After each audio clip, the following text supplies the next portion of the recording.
सभी को नमस्कार। अम्मा भगवान शरणम। श्री कल्की के दिव्य उपस्थिति को बुलाते हुए अभी हम प्रार्थना करेंगे। ओम श्रीं सर्वदेव परम करुण परम ज्योति नमः।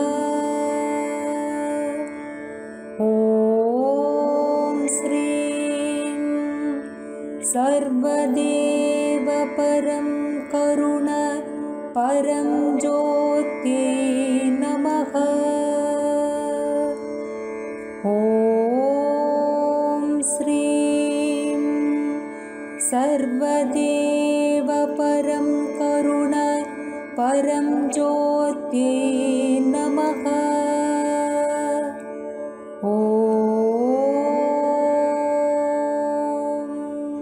धीरे आंखें खोलिए। कल के गुरुकुल में आप सभी का स्वागत है। श्री अम्मा भगवान ने कई सारे टीचिंग्स दिया है आपके इहम और परम में मार्गदर्शन प्राप्त करने के लिए। इन टीचिंग्स को YouTube में धर्मा वीडियोस के नाम से पेश किया गया है। उनमें से आज हम धर्मा 76 में दिए गए टीचिंग्स को चलिए देखेंगे। श्री कल्की के द्वारा प्रतिदिन भौतिक चमत्कार पूरे विश्व में हो रहे हैं। हम प्रतिदिन ऐसे ही एक चमत्कार आपको प्रस्तुत करते हैं। चमत्कार प्राकृतिक सिद्धांत का विरुद्धाचरण नहीं करते, वो उच्च सिद्धांतों के अनुयायी होते हैं। चमत्कार के उद्देश्य है आपके मन के चंगुल से आपको मुक्त करना। यहाँ आप देख सकते हैं अम्मा भगवान के पादुकाओं से कैसे शहद प्रत्यक्ष हुआ है।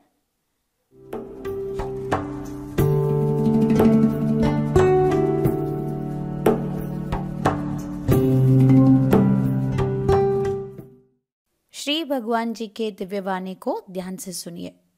Bhagavan, will Diksha change the behavior of my spouse? We are not trying to change the behavior, no? Suppose you have a nagging wife, we say let her continue to nag you. There's no problem with it. That in fact is the beauty about her. And if you are a husband who's a stickler to discipline and who keeps laying down rules and regulations, continue to be with that. Because that's what is most suitable to you, but the other person learns to enjoy that.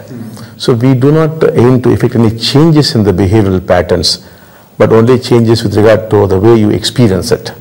That's what the Diksha aims at. अनुवाद सुनेंगे। प्रश्न: भगवान, दीक्षा क्या पति पत्नी के व्यवहार में परिवर्तन लाएगा?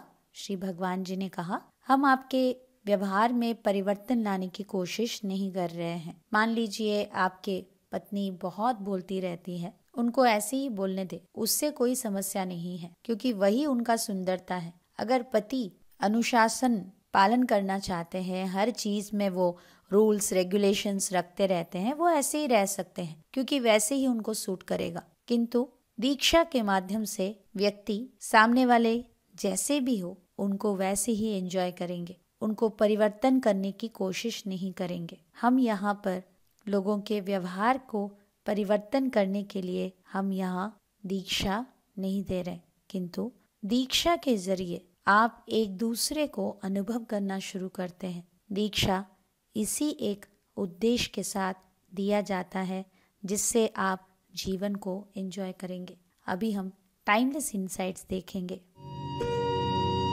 All things move from order to chaos and chaos to order. Sri Bhagwan. सभी चीजें व्यवस्था से अव्यवस्था और अव्यवस्था से व्यवस्था की ओर चलते हैं। उदाहरण के लिए मान लीजिए आप 6 महीने अपने स्वास्थ्य के ऊपर बहुत अच्छे से कार्य किए हैं, जहां पर आप सही समय पर खाना, व्यायाम करना, सही नींद, सब कुछ 6 महीने के लिए आपने अच्छे से ख्याल रखा। परिणाम आपका हेल्थ इम्प्रूव हो गया, आपके फिटनेस लेवल्स बहुत बढ़िया हो गए और आपको बहुत अच्छा लगा। उसके बाद आप अपने हेल्थ के ऊपर ध्यान देना एकदम से रोक दिया, उसके बाद आप कुछ भी नहीं कर रहे हैं, तो क्या होगा? आपके स्वास्थ्य जैसे था वैसे ही रहेगा, ज़रूर बिगड़ेगा, क्योंकि आपने अपने स्वास्थ्य को ध्यान नहीं दिया। ऐसे क्यों? क्योंकि ये विश्व कुछ सिद्धांतों के अनुसार चलता है और उनमें से एक मुख्य सिद्धांत है ऑर्डर एंड डिसऑर्डर, व्यवस्था अव्यवस्था। इस दुनिया में हर चीज इसी सिद्धांत के ऊपर आधारित है। व्यवस्था से सभी अव्यवस्था की ओर बढ़ जाते हैं। अचानक से सब कुछ बिगड़कर कुछ और ही दिशा में चलने लगते हैं और बिगड़े हुए सभी चीजें फिर से ट्रैक पर आकर व्यवस्थित रूप से चलने लगते हैं। अगर आप अपने स्वास्थ्य को पूरी तरह से उपेक्षित करते रहे, सही समय पर खा नहीं रहे हैं, आप अच्छे से व्यायाम नहीं कर रहे हैं, वॉकिंग नहीं कर रहे हैं, तो आप खुद से अपने स्वास्थ्य को क्षति पहुंचाएंगे। नहीं, मुझे ऐसे नहीं रहना है, मेरा आजकल अच्छा नहीं लग रहा है, बीमार हो रहा हूँ बार बार, मुझे ऐसे अस्वस्थ नहीं रहना है, मुझे कुछ करना होगा, मेरे स्वास्थ्य का ख्याल रखना होगा, अभी से स्ट्रिक्ट डाइटिंग, मुझे मेडिकेशन पर रहना है, मुझे योगा करना है, मुझे वॉकिंग पे जाना है, मुझे फिर से ठीक होना है, तो फिर से आप सब कुछ ठीक कर देंगे। तो ये जो प्रिंसिपल है ये हर जगह पर आप देख सकते हैं। दुनिया के हर चीज, हर क्षेत्र में स्वाभाविक रूप से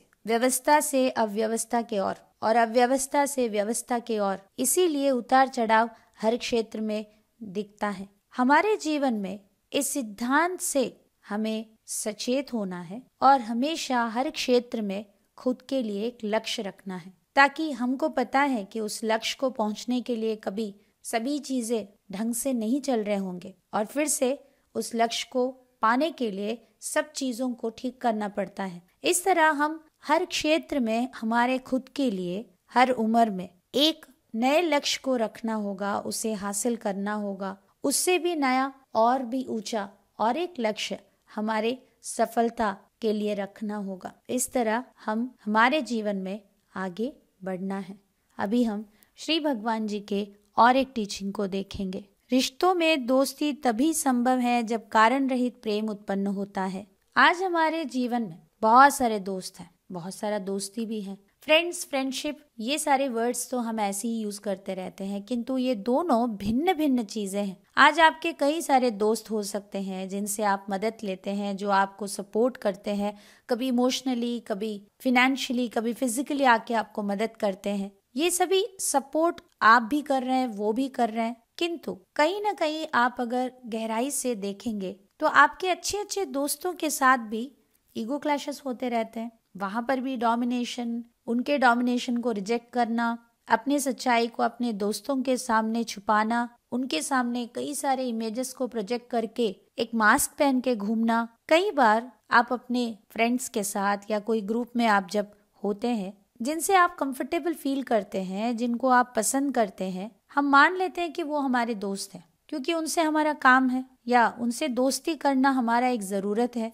तो ये हमारे दोस्तों के साथ हम करते रहते हैं। अगर दोस्तों के साथ ही सही दोस्ती नहीं है तो बाकी रिश्तों का क्या? बाकी रिश्तों में क्या दोस्ती रहेगा? बिल्कुल नहीं। इसीलिए श्री अम्मा भगवान आज हमें बता रहे हैं, आज रिश्ते बिगड़ने के लिए मूल कारण क्या है? रिश्तों में जो दोस्ती होना चाहिए वो दोस्ती के अभाव। श्री अम्मा भगवान कहते हैं पति पत्नी के रिश्ते में अच्छी दोस्ती होना चाहिए, माता पिता और संतान के बीच में बहुत अच्छा दोस्ती होना चाहिए, एम्प्लॉय एम्प्लॉयर, कलीग्स, हर रिलेशनशिप में फ्रेंडशिप का कितना महत्व है वो हमें समझना है। और ऐसे फ्रेंडशिप तभी संभव है जब कारण रहित प्रेम को आविष्कार करेंगे। अगली टीचिंग को देखेंगे। जहाँ विभाजन है वहाँ दुख है। हमारे अंदर मैं की भाव है और इसी भाव के वजह से हमें हमेशा मैं हूँ, मैं, मेरा, मुझे, ऐसे हम अपने आप को संबोधित करते हैं और हर जगह हम हमारे अस्तित्व को मैं की भाव के साथ जोड़कर महसूस करते हैं, जिसके वजह से एक विभाजन सृष्टि होता है और सामने वाले व्यक्ति से हम अपने आप को अलग महसूस करते हैं। तुम, मैं, ये विभाजन क्रिएट हो गया। जैसे ही हमने मैं करके कहा है तो वहां पर तुम या तुम्हारा अपने आप आ गया। एक परिवार में जब आप मैं करके बोलते हैं तब आप केवल अपने आप को संबोधित कर रहे हैं। अगर आपके गली में आप मैं करके बोल रहे हैं या हमारा बोल रहे हैं तो आपका परिवार भी है। जब दुनिया में आप हम बोलते हैं तो वहां पर आप अपने देश के बारे में बात कर रहे हैं। हमारे ये मैं और तुम्हारा ये जो विभाजन है यही एक मौलिक कारण है जिसने सभी प्रकार के विभाजन को इस दुनिया में सृष्टि किया है। फिर चाहे वो सामाजिक तौर से हो, राजनीति के तौर से हो, आर्थिक तौर से हो, हर प्रकार के विभाजन जो संघर्ष का जड़ है, और वो संघर्ष हमें केवल सफरिंग, दुख ही देता है। अभी हम सफलता का रहस्य देखेंगे। Hope for the best. Be prepared for the worst. श्रेष्ठ होने की आशा रखिए, निकृष्टता के लिए तैयार रहें। हमारे जीवन में कुछ भी करने के लिए हमें लक्ष्य रखना बहुत जरूरी है, और उसे हासिल करने के लिए हमें अच्छे से योजना बनाना चाहिए। मगर याद रखिए कि ऐसे कोई श्योरिटी नहीं है कि कोई भी आपका प्लान 100% काम कर जाएगा। इसीलिए हम जो भी स्ट्रैटेजीज बनाएंगे उसमें हमें प्लान ए होना चाहिए, प्लान बी होना चाहिए, प्लान बी अगर फेल हो गया तो प्लान सी होना चाहिए, क्योंकि हमें नहीं पता कि हमारे साथ क्या क्या होने वाला है। हमारे प्लानिंग में ये भी रहना चाहिए कि आगे जाकर हम ऐसी एक परिस्थिति में हो सकते हैं जहां पर हमें नहीं समझ में आएगा कि हमें क्या करना है, तब मुझे क्या करना होगा। अगर सभी प्लान्स फेल हो जाते हैं तो मुझे वो ग्राउंड रियलिटी को फेस करना होगा, तो तब मुझे क्या क्या स्टेप्स लेना होगा। इस तरह हमें हमारे गोल्स के साथ साथ हर प्रकार की संभवता को पहले से ही सोचकर उसके लिए भी तैयार होना होगा। हमें हमारे सक्सेस के लिए बहुत सारा प्रिपरेशन करना है। साथ ही साथ अगर हम फेल हो भी जाते हैं तो उसके लिए भी हमें तैयार रहना है। तब अपने आप को और हमारे कार्य को हम कैसे निभाएंगे, तब जाके आप अपने आप को मजबूत और प्रैक्टिकल होकर आपको क्या करना होगा उसके ऊपर फोकस कर सकते हैं। उदाहरण के लिए आपने एक गोल रखा कि मुझे बड़े कंपनी के बहुत बड़े बॉस बनना है, और उसके अनुसार आपने बहुत सारा प्लानिंग किया है। आपने एक स्टार्टअप शुरू किया है, लोन्स के साथ बहुत सारा मेहनत किया, मार्केटिंग एग्जीक्यूटिव्स के साथ आपके प्रोडक्ट को वर्ल्ड में इंट्रोड्यूस करने के लिए क्या क्या करना होगा, हर प्रकार के संभव प्रयत्न आपने किया। किंतु अचानक से दुनिया का परिस्थिति ऐसा हुआ, रशिया और यूक्रेन में युद्ध शुरू हो गया, जिसके कारण बहुत सारी चीजें बदल गई, और ऐसी एक परिस्थिति आएगा करके आप कभी नहीं सोचे। तो ऐसी अगर परिस्थिति आ गया, उसके लिए ऑल्टरनेटिव्स आपने क्या सोच के रखा है, आपको वो भी तैयार रखना होगा। ये सभी चीजें अगर काम नहीं करेंगे तब आपको क्या करना होगा, वो भी आपको पहले से ही सोचना होगा। इसीलिए हमेशा अपना बेस्ट दीजिए, जो आप जरूर देंगे। श्रेष्ठ बनने की कोशिश हमें करते रहना है। साथ ही साथ हमें हमारे जीवन में ऐसे कुछ चीजें जो हमें नहीं पता, अगर वो सब हो जाता है तो हमें निकृष्टता के लिए भी तैयार रहना होगा। अभी हम कल्कि के चमत्कार को देखेंगे। मैं झारखंड के धनबाद से रेणुका मंडल हूँ। एक दिन मेरी प्रार्थना के दौरान श्री कल्कि की कृपा से मैं एक चरण अवस्था में चली गई। 18 बार मूल मंत्र का जाप करते समय मैंने एक कुत्ते को लगातार भौंकते और रोते हुए सुना। मैंने उस आवाज़ पर ध्यान लगाया। कुछ देर बाद उस कुत्ते ने रोना बंद कर दिया और पूरी तरह सन्नाटा छा गया। उसी अवस्था में रहकर मैंने 9 बार मूल मंत्र का जाप किया और श्री कल्कि से प्रार्थना की कि वे दूसरों को शिखर अवस्था में पहुंचा दें। मुझे पूर्ण निःशब्दता और खालीपन महसूस हुआ और परिवेश मेरे लिए सुखद हो गया। आज मैं उस अवस्था में हूँ जहाँ न सुख है, न पीड़ा है और पूर्ण शांति है। मैं वास्तव में इसका आनंद लेती हूँ। श्री अम्मा और श्री भगवान के साथ मेरा बंधन दिन ब दिन मजबूत होता जा रहा है और मुझे लगता है कि किसी से भी मिलूं, वे मेरे करीबी और प्रिय हैं। इस अद्भुत अनुभव के लिए मैं वास्तव में श्री परमज्योति कल्कि की आभारी हूँ। धन्यवाद। चमत्कारों को दूसरों को बांटना, ये हमारे जीवन में चमत्कारों को बढ़ाने का एक मार्ग है। तो ज़रूर आप भी अपने चमत्कारों को शेयर करते रहिए। आंखें बंद रखते हुए अभी हम जो कुछ भी सुना है इसे कुछ समय के लिए मनन करेंगे।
प्रार्थना का समय है।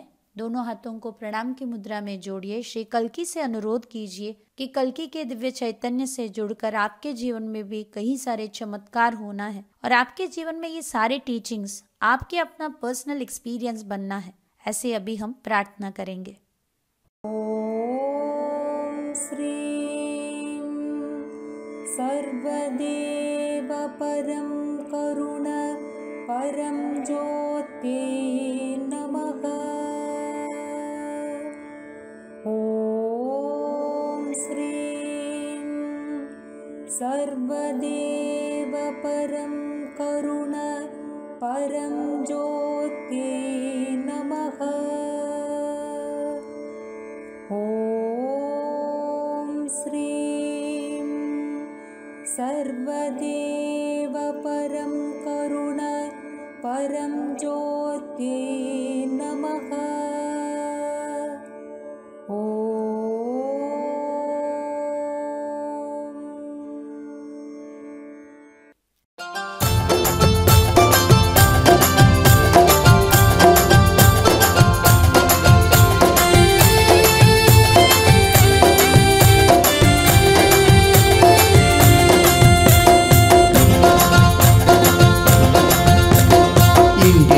వెలసిన శ్రీ భగవాన్ మా ఇంటికి రావయ్యా జయ భగవాన్।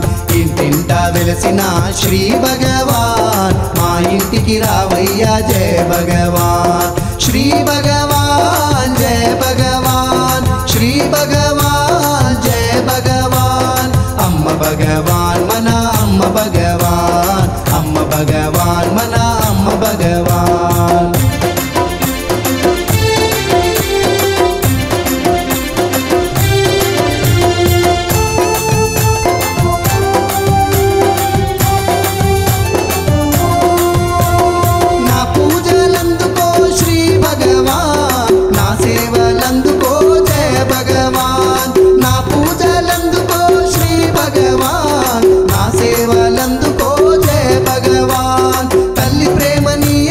శ్రీ భగవాన్ తల్లి ప్రేమనీయవయ్యా శ్రీ భగవాన్। తండ్రి కరుణ చూపవయ్యా జయ భగవాన్, తండ్రి కరుణ చూపవయ్యా జయ భగవాన్। శ్రీ భగవాన్ జయ భగవాన్, శ్రీ భగవాన్ జయ భగవాన్। అమ్మ భగవాన్ మన అమ్మ భగవాన్, అమ్మ భగవాన్ మన అమ్మ భగవాన్। सभी को धन्यवाद। नमस्कार। अम्मा भगवान शरणम।